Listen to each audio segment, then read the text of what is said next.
Hello, fellow creatives and job seekers. I just wanted to do a video about the 5 most important questions that I've come to find that you should ask at the end of a job interview, just so that you know what you're walking into, that you're not walking into a bad situation. And the first question is, why is this position open? And of course, you want to know why the position is open because it lets you know if you're walking into a good or a bad situation. It lets you know about the work environment as well. And this is a very important question because in my past, I walked into one job where I walked in the first day and 5 of the desks were empty and the computer stations were empty. And that's because everybody had quit at the same time. All the developers had quit and the 2 graphic designers that they had quit. And if I had asked this question, that would have been a huge red flag for me not to take that job. But this is information that the job recruiter never told me, but it's a question that I should have asked. And after that situation, I've learned it to ask like every job interview that I've had. And they'll usually tell you. So if it's like a new position that's open, it might be newly funded, so it might not be as stable going forward, so you have to watch out for that. It could be that somebody has quit. Maybe they had to just move to another city. There's nothing wrong with that. But it lets you know if there's a lot of turnover while the position is open, because there are some places that are hiring for graphic designers or UX designers or other people like all the time. And there's a bank in the area that's always hiring for UX designers, so that it lets me know that that's probably not a place that I want to work. The second question is the average longevity of the current staff. And this is important because it lets you know the stability of the department or the company. So if people are there 3 to 5 years plus, that lets you know it's probably, a good place to be. It's not too toxic or crazy. It could be a little bit because, there's going to be something like that with any job. But probably lets you know that it's pretty stable. And that's one of the green flags there. If people are there 3 to 5 years and there's not a lot of turnover or anything like that. The next question is what projects that I'll be working on. This is important because it lets you know a little bit about how your work is going to be, your workload is going to be. Maybe they can tell you about the projects they have going on now and what you're going to be working on, so you're not bored out of your brain, the first, 6 months that you're there, and that you're actually going to have work to do. The next question is probably the most important, and that's, are there any difficult personalities that I will have to work with?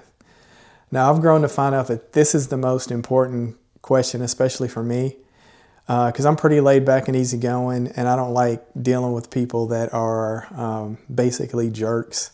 And being a government contractor, I've run into a lot of,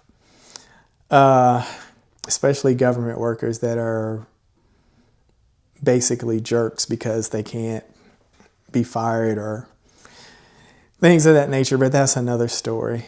But this is a question that I always ask because I know what I'm willing to put up with and what I'm not willing to put up with. And I know where my line is, where I'm going to stop being unprofessional and get into my other side. So I always ask this question, and they'll usually answer you correctly like, no, everybody's great. And I've usually found that to be true when they say everybody's pretty cool. They just want to get work done. And that's pretty much it. And they'll also be truthful and say, well, there's this one guy, or well, there's this one person that you just got to treat like this way.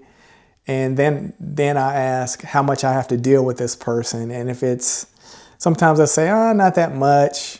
But if it's over like 30 or 40% and I have to walk on eggshells, it's probably not a place I want to be or somebody that I want to deal with. And I've also come across it where the last 2 jobs that I've been in, and I only found it out after I was hired, is the designers that were working on projects with difficult people.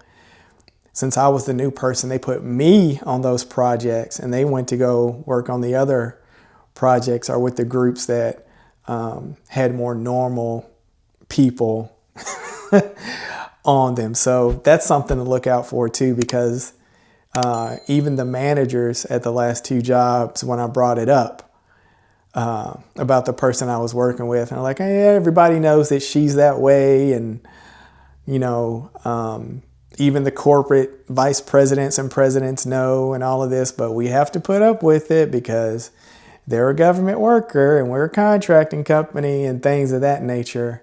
But even when I was in the corporate world, I had to deal with it at one position because the guy that was the top salesman, he treated the employees of the company very badly, a total jerk, because there were 2 female staff that were support people, and the way that he talked to them was terrible. But the owner of the company put up with it because he was the top salesman. Now, I would have cut him because I don't care who you are. If you're disrespectful to other people, don't have time for that. But some of these people make allowances just because they may be a top performer, but a lot of times they're not. They're just in positions where they have alliances, where they protect themselves, and they act a totally different way with those people than they do with people that they touch points with every day. And the last question that I ask, and I always get in interviews that it's a question that they've never been asked, and that is such a good question, and they have to think about it. And that question is, are there any intangibles that this person should have to be successful in this position?